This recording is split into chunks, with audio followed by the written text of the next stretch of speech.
धिक्कार एक प्रेम कथा। उज्जैन। एक समय की बात है, उज्जैन में राजा भर्तृहरि राज्य करते थे। वे एक प्रतापी और न्यायप्रिय राजा होने के साथ साथ एक महान विद्वान और कवि भी थे। राजा भर्तृहरि अपनी पत्नी रानी पिंगला से अगाध प्रेम करते थे और उनके सौंदर्य पर मोहित थे। रानी के प्रति उनका प्रेम इतना गहरा था कि वे अक्सर राजकाज के कर्तव्यों से भी विमुख हो जाते थे। एक दिन एक तपस्वी साधु ने राजा को एक दिव्य अमर फल दिया और कहा कि इसे खाने वाला सदैव युवा और अमर रहेगा। राजा ने सोचा कि यदि मेरी प्रिय रानी अमर हो जाए तो मैं चिरकाल तक उनके सौंदर्य को निहार सकूंगा। यह सोचकर उन्होंने वह फल रानी पिंगला को दे दिया। लेकिन रानी राजा से नहीं बल्कि राज्य के सेनापति से प्रेम करती थी। उन्होंने वह फल सेनापति को दे दिया। कहानी यही नहीं रुकी।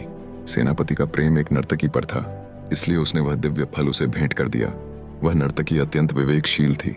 उसने सोचा, मुझ जैसी पापिन को अमरता लेकर क्या करना है। इस फल के असली अधिकारी तो हमारे प्रजापालक राजा हैं। यह विचार कर वह दरबार में पहुंची और वह फल राजा को वापस लौटा दिया। अपने ही दिए फल को वापस देखकर राजा भर्तृहरि चौंक गए। जब उन्होंने पूरी सच्चाई का पता लगाया तो उनके हृदय को गहरा आघात लगा।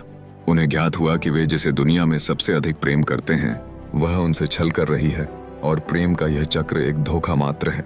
सांसारिक मोह और रिश्तों की निरर्थकता का बोध होते ही उनके मन में तीव्र वैराग्य उत्पन्न हो गया। उसी क्षण उनके मुख से यह श्लोक फूट पड़ा, यां चिंतयामि सततम मयि सा विरक्ता साप्यन्यमिच्छति जन्म स जनोन्य सक्त अस्मत्कृतेच परितुष्यति काचिदन्या धिक्तांच तंच मदनम च इमांच माच। अर्थात मैं जिसके बारे में निरंतर सोचता हूँ वह मुझसे प्रेम नहीं करती, वह किसी और पुरुष को चाहती है और वह पुरुष नर्तकी में आसक्त है और नर्तकी मुझ में प्रेम खोजती है। धिक्कार है उस स्त्री पर, उस पुरुष पर, कामदेव पर, उस अन्य स्त्री पर और स्वयं मुझ पर भी। राजा भर्तृहरि को यह बोध हो गया कि जिस संसार को वे सत्य समझ रहे थे वह वास्तव में एक छलावा है। उन्होंने उसी क्षण अपना राजपाट, धन वैभव और समस्त सुखों का त्याग करने का निर्णय लिया।